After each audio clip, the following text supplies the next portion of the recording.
Welcome back to another mental health moment here at Be Inspired Counseling and Consulting. So, when I say holidays, what is the first feeling that you think about? If it is stress or overwhelm versus excitement and joy, maybe you should stick around for this this conversation we're about to have, because we are going to be talking about how to manage holiday stress. And the holidays, I don't know about y'all, but it can be a very exciting time of year, especially for the littles, the little kids and stuff like that. Mhm. But it also for some, but for adults, sometimes it can seem very overwhelming because we have a lot to do. There's a lot of family to prepare for. There's a lot of potential conflict that can happen. There's a lot of stress for maybe finances that can happen. So today I have one of our resident experts here, Elizabeth Beebe. I'm trying to think about which way to say Elizabeth Beebe, who's going to talk to us about how to manage holiday stress. So welcome, Elizabeth. Hi. So maybe we could start off by saying, and I know I kind of gave a little bit of a preview, but what do you see people struggle with around the holidays as far as stress goes? So, a lot of times it's one of two things. It's family. So, either maybe someone has not great relationships with family members that they're going to be seeing and spending time with, or, not knowing how to navigate whose house to go to for what or who to invite to where. And that conflict that kind of comes up sometimes within families, or it's just not knowing how to say no to things, like when to say enough is enough, this is too much. Like we have 10 holiday parties we're invited Yes. to, and realizing that we don't have to go to all of them. Yes, and knowing which ones we really want to be at and how to say no to the ones that we really don't. Mm-hmm. But So you're also saying with we that can too, say no, Elizabeth? yes, We can. Okay. Just we can say no. And also with that saying no is also like saying no to doing too much, like financially, physically, mentally, all of those things. Say to have good boundaries with yourself. And that's very hard during the holidays because there's a lot of expectations.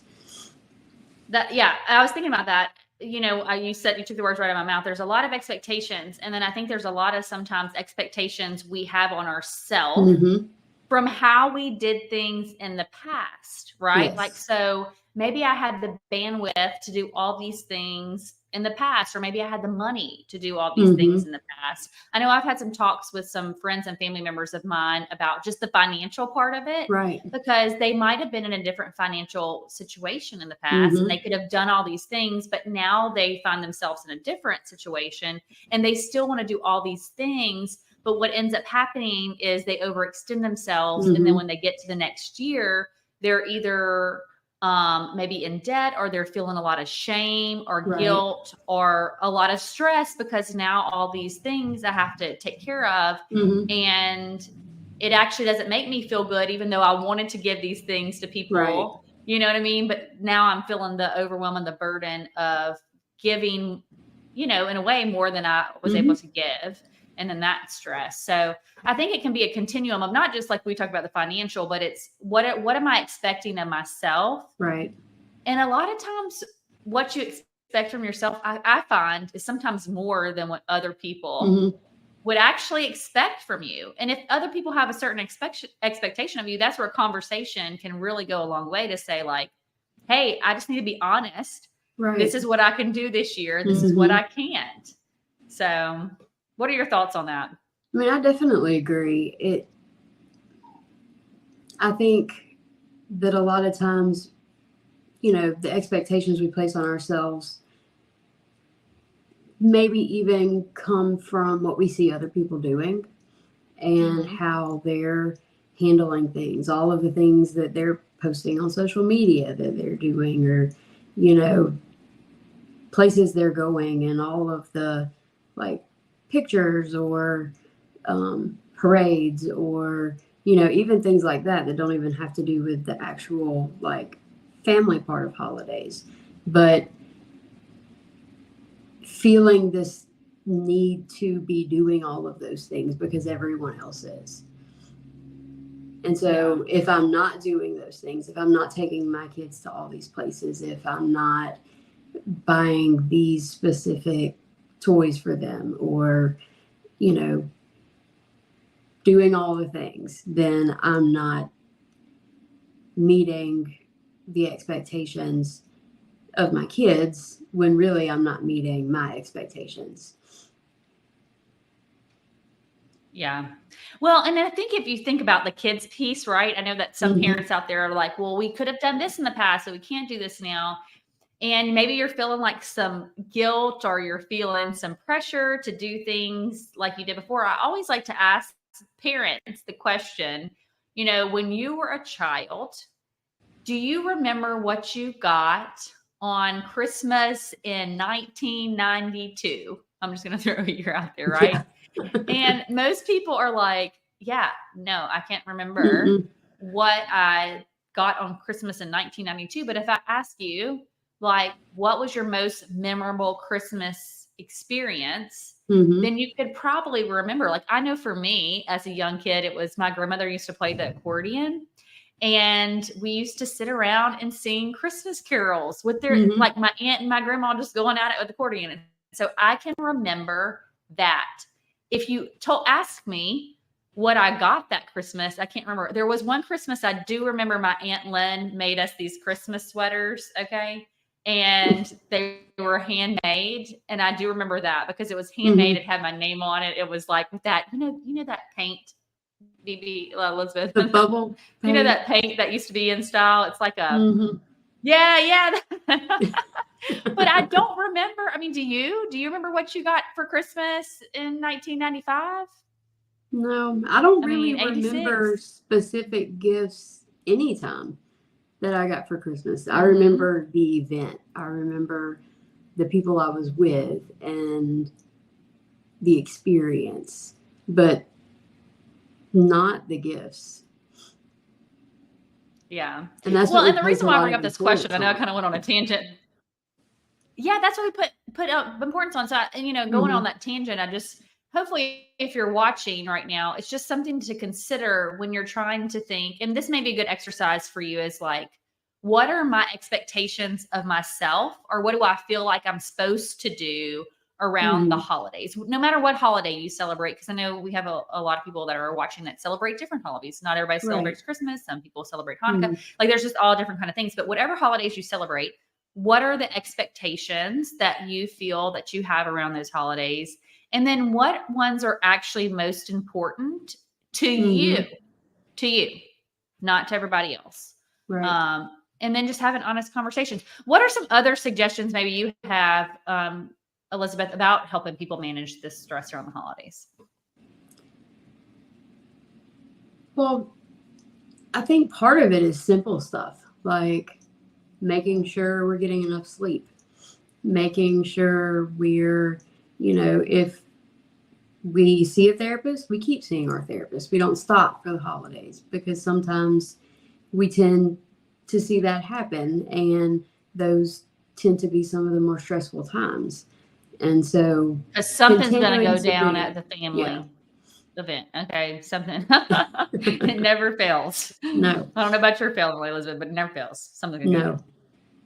And, you know, taking breaks when we need to take breaks. If, you know, we're just getting too busy, or, you know, before the holidays even get here, if we know last year was stressful and it was rough and I didn't have enough time for everything I needed to do, planning that, putting some structure around it so that you know ahead of time, okay, this is what I'm going to do and this is what I'm not going to do.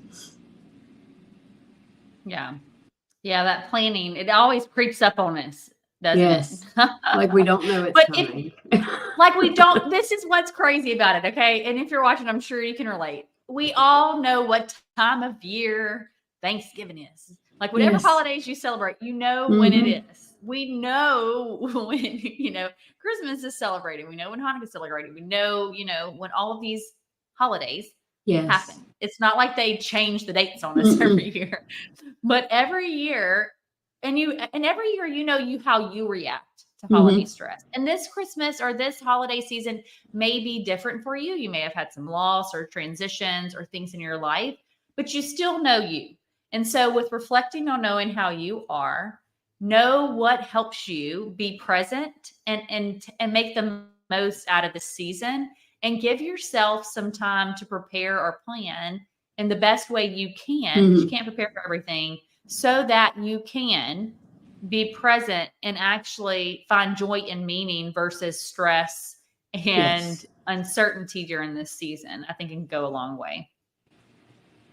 Definitely. And, along with that, having conversations with family and friends about, this is what I can do this year. Maybe last year you hosted and you prepared all this food and you bought gifts for everyone that was there, and maybe this year you can't.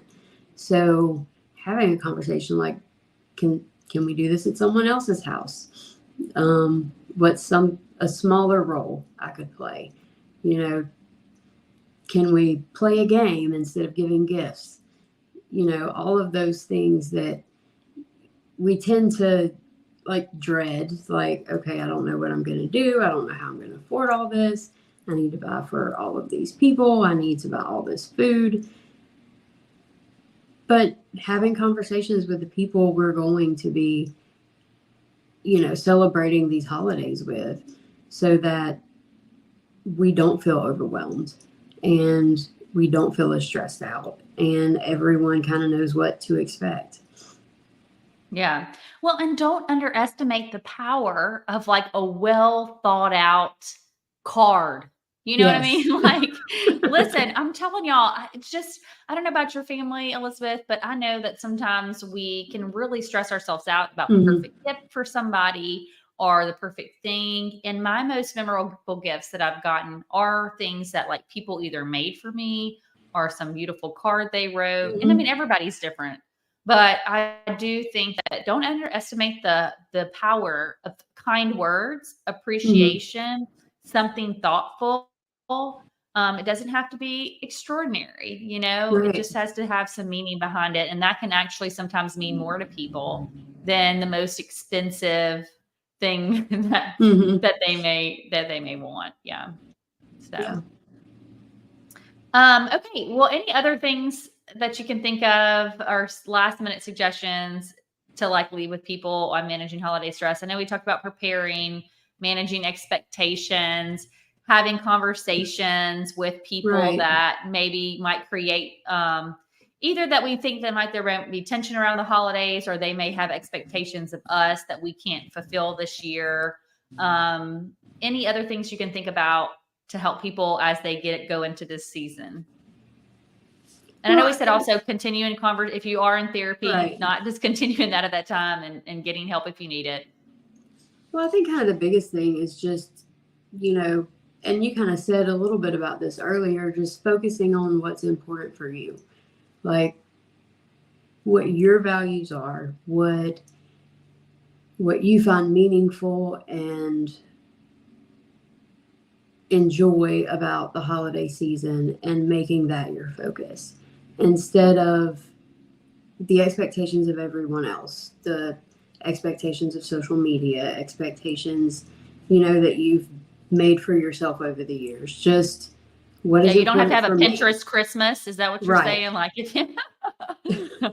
I know. Listen, and look, and if that's a priority for you, then that's okay, right? It's like, what is going to make you happy? Because I know some people love it. Like, I was thinking about even for us decorating here at the offices, right? I have my cousins who's going to help out a little bit with that, but that's because he loves it. He will eat it up and decorate everything, and it's going to be great. And he can make it a Pinterest Christmas, or Pinterest holiday. But what is most important? I like how you said that. At the end of the day, what is most important to you? What is most important to your family? Mm-hmm. And then how can you just continue to stay true to that, even when you see other things or you hear other things from other people? Just being Right. okay with, at the end of the day, did I stay true to me and what was important to me in this season? Mm-hmm. Yeah. Well, Yep.